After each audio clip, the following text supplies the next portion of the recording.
मेरे प्यारे स्टूडेंट, आज पुनः हम सिंटैक्स के ऐसे चैप्टर में आए हुए हैं जो आपके हर कंपटीशन में पूछा जाता है। इंटर में इसके रूल अगर आप नहीं जानते हैं सिंटैक्स के, तो आपकी इंग्लिश हमेशा गलत बनती जाएगी। अगर आप सिंटैक्स में, जो कि पार्ट ऑफ स्पीच के अनुसार सही इंग्लिश लिखने की विधि बताई जाती है, इसका अध्ययन कर लेते हैं तो आपको इंग्लिश में कोई भी दिक्कत या समस्या का समाधान नहीं करना पड़ेगा। ये आपके लिए बहुत बेनिफिशियल है। तो आइए स्टेप बाय स्टेप करके सिंटैक्स में और रूल्स ऑफ कंजक्शन के बारे में हम जानना सीखते हैं कि कंजक्शन के अनुसार कौन कौन से सही इंग्लिश बनाने की विधि होती है। तो चलिए पहले हम सीखते हैं। रूल नंबर 1, कंजक्शन बोथ के पश्चात एंड का प्रयोग होता है, न कि एज का। जैसा कि हमारा एक सेंटेंस है, both Rajni as well as her brother went there. तो इस सेंटेंस में गलती क्या है? गलती ये है कि बोथ वाला शब्द के साथ हमें एंड लगाना पड़ता है। तो ये हमारा सेंटेंस सही बनेगा, both Rajni and her brother went there. अब ये सेंटेंस हमारा करेक्ट बन गया क्योंकि बोथ के साथ हमें एंड का प्रयोग करना है, न कि एज वेल एज का। रूल नंबर 2, बोथ का प्रयोग केवल पॉजिटिव सेंस में होता है, इसका प्रयोग निगेटिव सेंस में नहीं कर सकते। निगेटिव सेंटेंस बनाने के लिए नाइदर और उसके साथ कॉम्बिनेशन नॉर का प्रयोग होता है। जैसे ये सेंटेंस है और ये सेंटेंस हमारा इनकरेक्ट है, both Rajni and her brother did not go there. अब यहाँ बोथ के साथ डिड नॉट वाले सेंटेंस लगा दिया गया जो कि निगेटिव है, तो ये हमारा इनकरेक्ट सेंटेंस है। करेक्ट सेंटेंस बनाने के लिए हमें निगेटिव सेंटेंस को करना पड़ेगा नाइदर से start. Neither Rajni nor her brother, न तो रजनी और न ही उसका भाई। Neither Rajni nor her brother go there.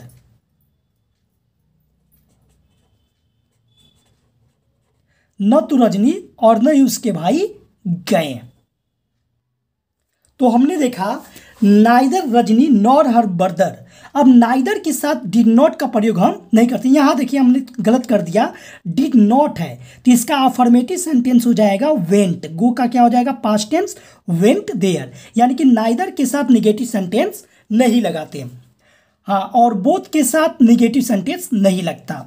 अगले रूल की तरफ चलते हैं। रूल नंबर 3, थ्रू दो के साथ एट आता है बट का प्रयोग नहीं होता। जैसे दो ही वॉज पुअर, यद्यपि वह गरीब था, बट ही वॉज ऑनेस्ट, लेकिन वह ईमानदार था। अब यहाँ बट का प्रयोग किया गया है, ये गलत है। ये सेंटेंस सही हमारा बनता है, दो ही वॉज पुअर। अब बट के स्थान पे हमारा करेक्ट होता है एट ही वॉज ऑनेस्ट। यहां पे आप चाहें तो एट के स्थान पे केवल कामा का भी प्रयोग कर सकते हैं, तब इस प्रकार आपका ये सेंटेंस सही होता है। तो इस सेंटेंस में हमने बोथ, नाइदर और दो का प्रयोग सीखा कंजक्शन के रूप में। अब अगले रूल की तरफ हम चलते हैं। ये हमारा रूल नंबर 4। अब इस रूल के अध्ययन करेंगे।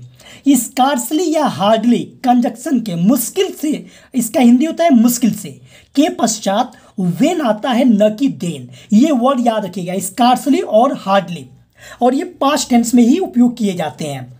जैसे ये इनकरेक्ट सेंटेंस है, he had scarcely enter the village then his father died. वह मुश्किल से ही गांव में प्रवेश किया ही था कि उसके पिता मर चुके। तो ये हमारा करेक्ट बनेगा, ही हैड स्कार्सली। यहां पे आपको हार्डली भी आ सकता है, इंटर्ड द विलेज। अब यहां कहा गया देन का प्रयोग नहीं होना चाहिए, देन यहां पे गलत माना जाता है। यहां पे आप लगाएंगे स्कार्सली और हार्डली के साथ वेन हिज फादर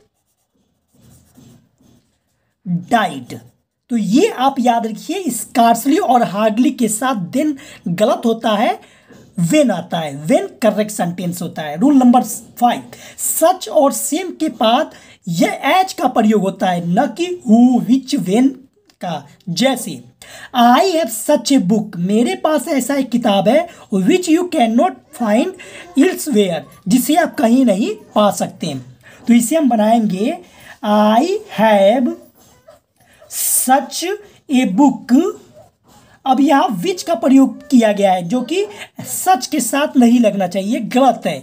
यहाँ होगा हमारा edge, you can not find elsewhere. अब ये हमारा सही हो गया क्योंकि सच के साथ एज का प्रयोग होता है सिंटैक्स में, correct rules of the conjunction में।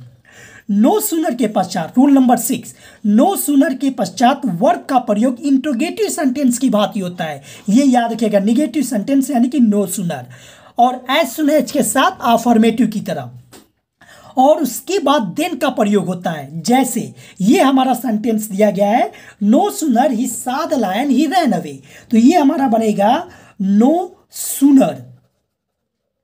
अब ये अफर्मेटिव दिया है जो कि हमारा गलत है, इंट्रोगेटिव में सही हो जाएगा डिड ही, और ये पास्ट टेंस का हो जाएगा see, did he see, first form the lion, the lion, और यहां हो जाएगा then, then he ran away. अगर यही सेंटेंस हमारा एज सुन एज वाला होता तो ऊपर वाला सेंटेंस सही था, नो सूनर की जगह पे अफर्मेटिव बना देते, as soon as he saw the lion he ran away.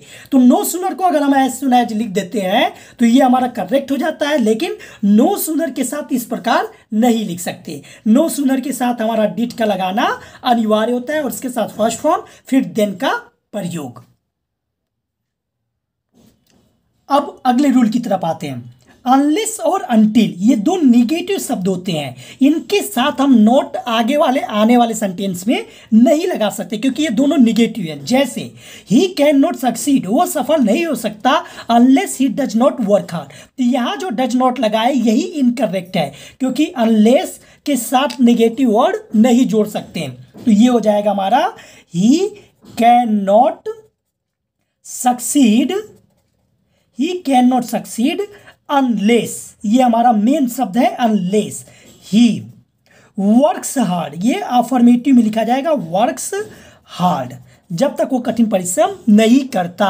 तो अनलेस के आगे आने वाले सेंटेंस में हम किसी प्रकार का नॉट का प्रयोग नहीं कर सकते। अगला वेट हियर, यहां प्रतीक्षा करो, अनटिल जब तक आई डू नॉट कम, ये भी गलत है, अनटिल के साथ भी निगेटिव वर्ड नहीं लगा सकते। तो करेक्ट सेंटेंस हमारा होगा wait here until, wait here until I, हाँ डू नॉट है तो कम हो जाएगा क्योंकि यस नहीं लगेगा आई के साथ। तो वेट हेयर अनटिल आई कम, यहां इंतजार करो जब तक मैं नहीं आता।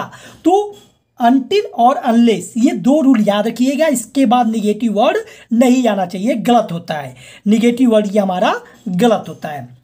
अगला रूल, वेन और इफ के बाद देन का प्रयोग नहीं होता, देन के स्थान पर केवल कामा लगा देते हैं। जैसे when I by this thing, जब मैं इन वस्तुओं को खरीदूंगा, देन तब आई will give you one of them, मैं तुमको इनमें से कोई एक दूंगा, तो ये गलत है, तब की इंग्लिश कुछ नहीं होती है। When I by these things, ये हमारा हो गया, और देन के जगह पे केवल comma, I will give you one of them, तो ये हमारा सही हो गया।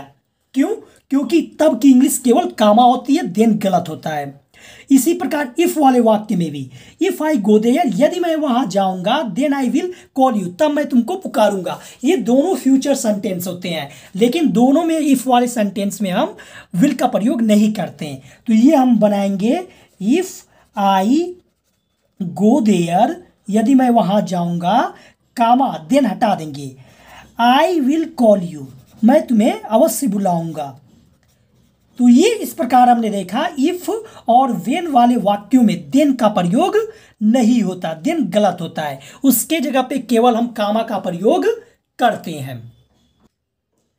कंजक्शन के अगले रूल में लेस्ट इसका हिंदी होता है कहीं ऐसा न हो कि के साथ शुड आता है और नॉट का प्रयोग नहीं होता। जैसे वॉक स्लोली, धीरे चलो, लेस्ट यू में नॉट फेल, कहीं तुम असफल न हो जाओ। तो यहां पे जो गलतियां हैं वो है वॉक स्लोली, लेस्ट यू।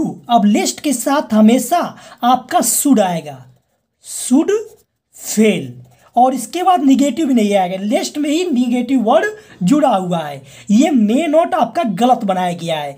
तो ये करेक्ट सेंटेंस लिखने के तरीके हैं। कुछ कंजक्शन होते हैं जो हमेशा पेयर में यूज होते हैं, जैसे आइदर के साथ और लगाना अफर्मेटिव सेंटेंस में अनिवार्य होता है, सच के साथ एज लगाना अनिवार्य होता है, हार्डली के साथ वेन, स्कार्सली के साथ वेन लगाना अनिवार्य होता है, बोथ के साथ एंड का आना अनिवार्य होता है, दो के साथ एट आता है या कामा का लगाना अनिवार्य होता है, नो सुनर के साथ देन आता है और नो सुनर के साथ पैटर्न डिड का आना अनिवार्य होता है, सो के साथ एडजेक्टिव एज आता है, सो के साथ अगर एडवर्ब है तो दैट आता है, और इसी प्रकार नाइदर के साथ नॉर आता है। तो ये हमेशा पेयर में कंजक्शन यूज होते हैं।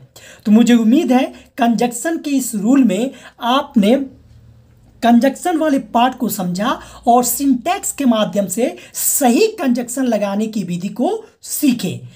आप इस वीडियो को ज़्यादा से ज़्यादा बच्चों तक पहुंचाइए ताकि उन बच्चों का भी कंपटीशन में भला हो सके। मिलते हैं नेक्स्ट वीडियो में। जय हिंद।